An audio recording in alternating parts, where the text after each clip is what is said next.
As I headed back towards the hedgerow to eat, a shell burst in front of me, about 50 yards in front of me, and hit me in my right thigh. You are about to embark upon the Great Crusade. To meet this mounting aggression. And make no mistake about it, good will prevail. Pearl Harbor, I saw it on the movie theater downtown Lynchburg, and it raised a little patriotism into you. And I was born in 1925, and in 1943, in our senior year at A.C. Glass High School, we all left. 20 of us left high school that senior year and went into service. Most of them went in the Navy and Marines. A few of us went into the Army. Training camp I did at Fort Bragg, North Carolina, in communications as learned to be a radio operator at Fort Bragg, North Carolina. Well, we learned to operate switchboards. We learned to lay wire, climb poles, and carry the radio pack on our back and do the radio operation. Well, we sailed on the Queen Mary across, and that's when we went into Merthyr Clyde. We started it by ourselves because the Queen Mary could outrun one or two submarines. We got up around Nova Scotia, that part of the area, north of, top part of United States. The report was we ran into a wolf pack, and we turned around, and it was cold in March up that area, and then each day got warmer and warmer and warmer until found out we was off the coast of Florida. The captain of the ship said we was off the coast of Florida and told us what had happened. Then we came gradually north, and as we came north, we picked up troop ships, supply ship, tanker ships, Navy vessels, and we sailed the Atlantic with over about 175 ships. And I believe that was called the invasion convoy. I was only a young kid. I was a teenager, so I didn't know what was going on. And I had been adopted more or less by a big old guy from Texas, a rancher, worked on a ranch in Texas. He had a daughter my age, and he had a son about 2 years younger. So I was like having a second father. He took care of me. Because I was the youngest one in the whole battalion by about 12, 13 years.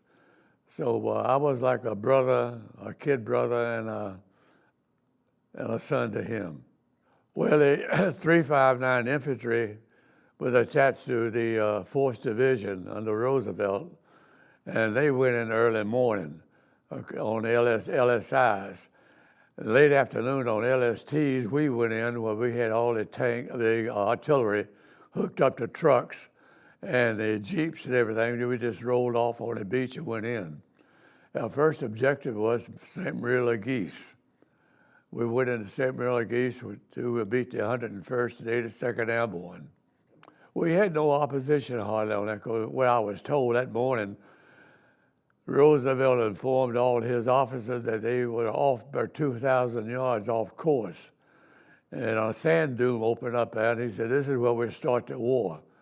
So they went in through open sand dunes. We went to St. Marie-la-Geese, met the 101st Airborne. We were supposed to go to Cherbourg, but that was changed. We went to the Bay of Brittany and went down the coastline of the Bay of Brittany, relieved two towns that went by St. Michel, and fought our way down that way. And we were supposed to liberate Perrier, France. But that was a few miles away, but we captured the highest point in Normandy, Hill 122. And the lieutenant and I was relieved on the front line, so we came back on top of Hill 122 that's where we built, that's where we were supposed to stay. That chow truck was there.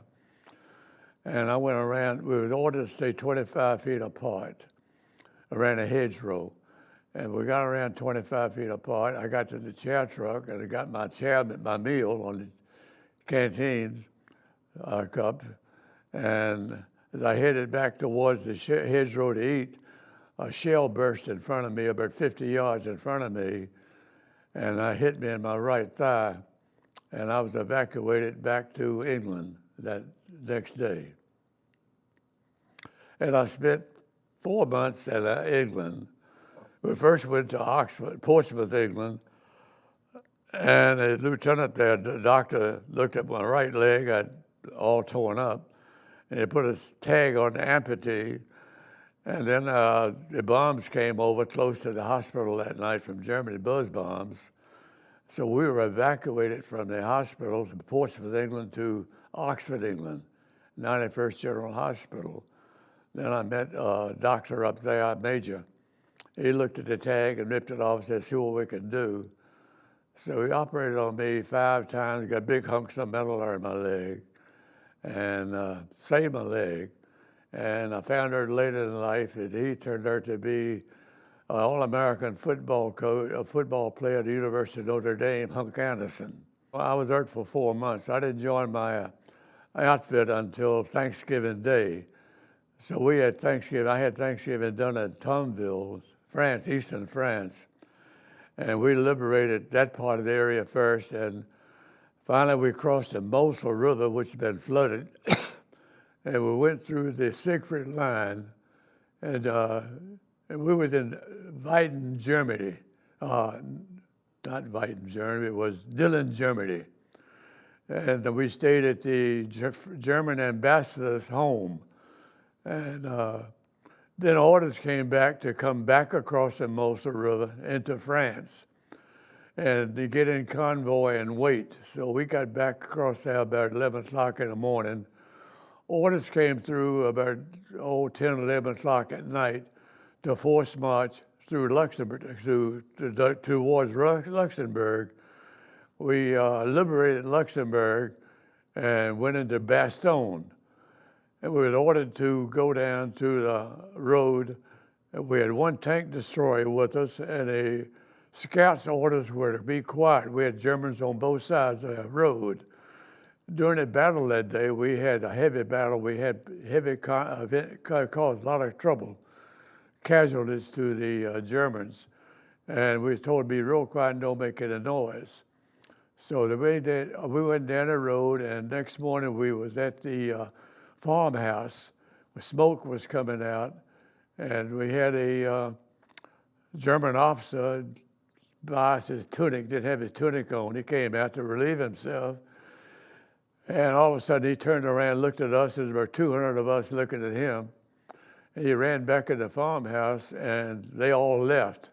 So we went into the farmhouse, and about 2 hours later, the corporal came in and said, told the colonel, said, you better come outside, look what's going on.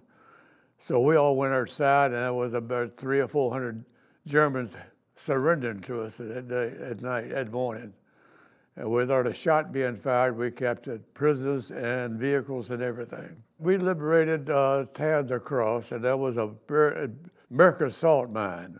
357 infantry had captured Merkers, and we went into it, and the report was later that we was under curfew from 6 at night to 7 in the morning.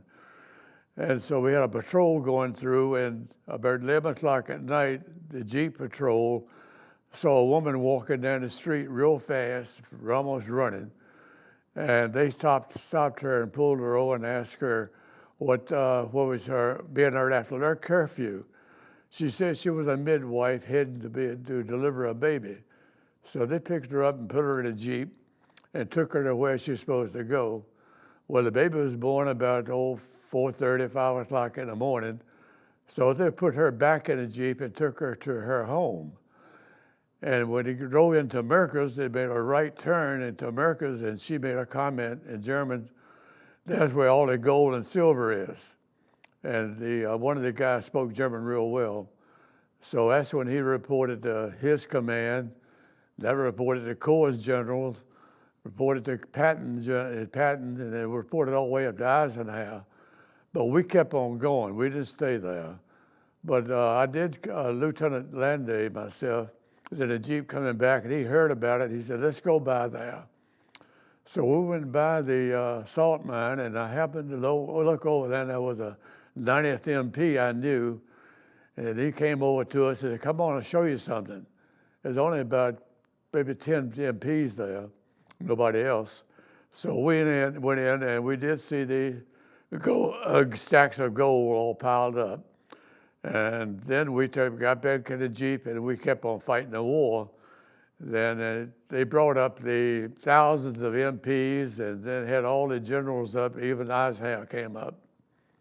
But we didn't stay there, we kept on fighting. We liberated Flossenburg Concentration Camp, and I took some photographs. I had a small camera, I took some photographs with it.